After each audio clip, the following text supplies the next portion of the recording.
What's up, folks? This is Dan from Discern.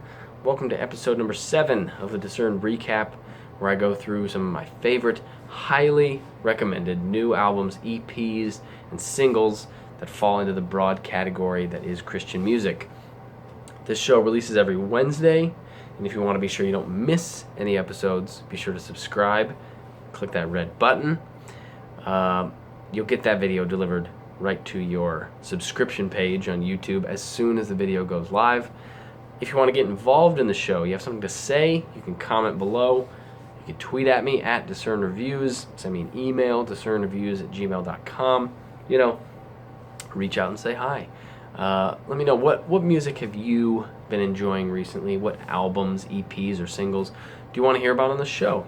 Upcoming stuff that's on the horizon that excites you. Let me know. As you might be able to tell, I have a cold. It's disgusting. It gives my voice a low raspiness, and it lets you sing those real low songs with notes that you can't normally hit. Way down low. I guess that's sort of an upside. I feel gross. So let's kick this show off. Recommendations. Number 1, Relient K with the single "Look On Up." Relient K comes out not really swinging, but more softly here with their first single since the album Collapsible Lung in 2013. This song is really an acoustic singer-songwriter styled pop track. No signs of punk, pop punk, or indie rock. Who knows if that's really saying anything about their upcoming album, though. If you're not familiar with Relient K, what's wrong with you? They've been around for quite a while, formed in 1998, and they're working on their 8th full-length album, from which this single presumably comes from. On this track, the music takes a backseat to the lyrics, both in dynamics and in complexity. It's obvious that Relient K wants the vocals to be the center point on which this song spins. Lyrically, they tackle a subtle issue that probably resonates with many Relient K fans, and by that I mean young people. Smartphones, social media, Snapchat, Instagram, Facebook, that whole world and aspect of our culture. We see thousands of pictures every single day, and we like them, but they're not taking our breath away. We sort of get in these cycles of scrolling and looking at picture after picture and post after post, and it can sometimes feel pathetically addictive. We all admit, it's not that important. We've got better things to do, and Relient K is urging you, pull away from your device. Experience the real world. Go live your life with it directly in front of you, rather than seeing it sort of through a viewfinder, a filtered experience of the reality. In terms of the music on this single, like I said, it's not flashy or big in any sense of the word. It's simple, almost conversational during the verses, and it feels like more of a release or an aspect of moving forward in the choruses and the bridge. Matt's vocal melody in the verses is gentle, reflective, even a little depressed. The arrangement on this track does a good job of softly but poignantly addressing the issue at hand, sort of confessionally, and then blooming in the choruses, and sort of to say enough is enough. As the lyrics say, I put down my devices and I start to live my life. Our devices, and our tech is hugely beneficial, has real positive impacts on us and how we live our lives, but they can also minimize the worth and value of experiences we can have. It may seem that we have everything at our fingertips, but it's a filtered, sort of contained everything, So what Matt's really saying is turn this video off and go for a walk. Or at the very least, don't be a slave to your devices, You can turn this video off, though. I'm okay with that. You won't hurt my feelings. But you do need to go for a walk, then. Next recommendation, Proxy with the single Change. Proxy is a rapper and R&B artist from Denver, Colorado. He's accompanied on this track by Ayinde Russell. I'm not sure if I'm pronouncing that name right. But he drops a nice poem at the end of this track here.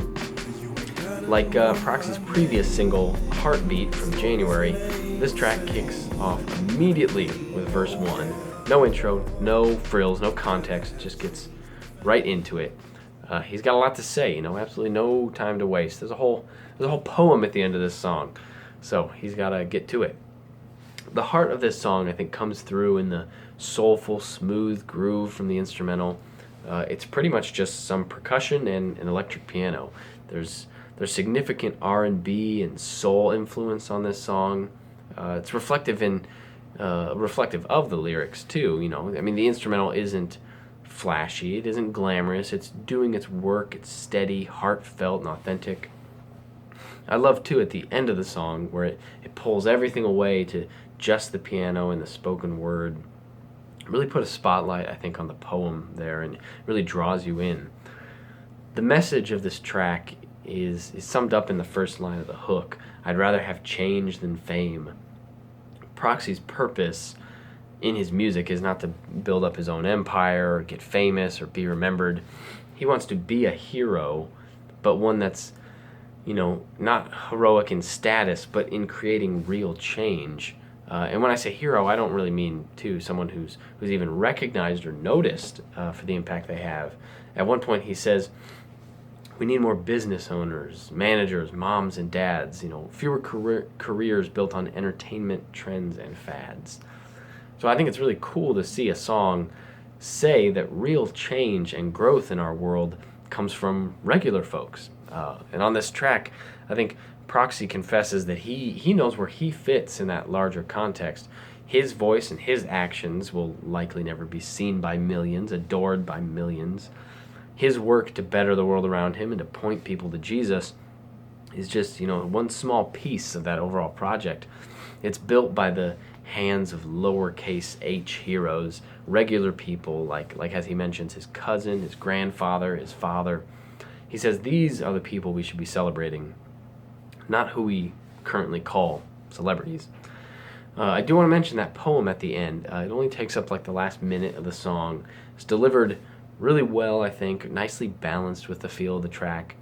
And throughout the poem, Ayinde frames the message of this track in metaphors and in pictures, like a large, magnificent redwood tree, but with shallow roots, or the line, I'd rather wear the calluses than the rings. I think it just artistically wraps up the track. It helps tie it all together, It's a great single overall. I love the sound, love the message. Definitely worth checking out, and it's only $1 to download on Bandcamp, so link below, check it out. Final recommendation, Star and Joel with the EP Colors. Now, Star is Ray Irvine, and Joel is just Joel. I don't know his last name. Both of them are rappers and hip-hop artists. Each of them have their own individual releases under their belt, and they come together on this collaborative EP, which is actually their second collaborative project. And before I get into why I enjoyed this album so much, I gotta say, this is the most underrated album I've heard all year. And I say that because these guys are almost impossible to find online. You search Star and or Joel, obviously that gets you nowhere. Even adding the words rap and hip-hop, it won't do you any good. And when you do find them, though, you don't find a SoundCloud, Facebook, Spotify, Bandcamp, etc. You find an Amazon link, an iTunes link, and a indie.livemixtapes.com link, which I'd never heard of. So I'll be honest, when I see usually this level of notoriety online or how big your presence is, when it looks like this, it's usually not a good sign. Most projects that do look like this on the outside are garbage and very amateur on the inside, but not these two at all. No, not these two. More people need to hear about this EP, and more people need to be talking about it. And I'm not saying this is the greatest album of the year. It just has the greatest separation between how good it really is and how much recognition it's getting. Of the 5 tracks here on the EP, in iTunes, tracks 1, 3, and 5 come up as being by Star and Joel. Track 2 as being by Star, and 4 as being by Joel. I don't know if that's accurate, that tracks 2 and 4 were not collaborated on, but whatever. What's also weird is, I think on Amazon and iTunes, track 2 which for me, because I got it on that IndieLiveMixtapes.com website, there's 5 tracks instead of 4 on iTunes and Amazon. So you're missing out on DOAK, which Dreams of a King. I have no idea why they're different, but whatever. I've got the link below to the place where you can get all 5 tracks, so check it out. Let's talk about the instrumentals. There's some trap-based grooves here, also some soul and R&B inspired sounds. The instrumentals are dynamic and mostly tasteful. It's not just all hype all the time. There's even some actual instruments performed, more than just virtual instruments all performed in the box, if you will. There's distorted screeching guitar solos, some spliced in spoken audio clips, like some from Martin Luther King Jr., soulful, smooth pianos, easygoing bass guitars. Like I said, there are some trap staples here too, like blown out bass, pumping kick drums, skittering hi-hats, deep pitched down vocals. But the instrumentals weren't what was so noteworthy on this EP. It's the lyrics and some jaw-dropping bars and well-articulated messages. The overall context of this EP is revolved around race, and in particular, how our culture deals with the differences in race. It deals with the separation that racism causes, whether in dating relationships, violent street confrontations, or even in our own churches, and speaks directly to the hostility between black youth and cops, the Black Lives Matter movement, dreams of the great Martin Luther King Jr. I think these guys address these topics maturely, boldly, and without forgetting the pivotal role that Christ plays in these issues, the regeneration of the heart that's necessary. And they don't try to nicely package, though, the answer. They approach these issues with realism and with, I think, a blend of earnest confidence and understandable pessimism. Every track here, I think, will give you pause, will give you something to think about, something to chew on, whether from the perspective of one of these tracks as a whole, what it has to say on the whole, or even narrowing it down to just a few lines. The messages here are packed with meaning. They can be appreciated from multiple angles. They're simple and yet totally complex. So I definitely recommend this EP. It's short, but it's pretty memorable. With that is all I have for you this week. Thank you for watching the Discern Recap. Please subscribe if you like this content. Hit that red button. This content is coming to you every Wednesday. If you have a particular album that you've been enjoying, let me know. If you know of some new music coming out that you want me to hear, send it my way. I will always listen to whatever you send me. No promises that I'll like it. I can't be sure, but I'll give anything an honest listen. Of the songs I mentioned, did you listen to any of these? What did you think of them? Anything you have to say, good or bad, you can comment below. You can tweet at me, discernreviews, or at discernreviews. You can send me an email, discernreviews@gmail.com. Hope to hear from some of you. Anyway, hope this helped. See ya.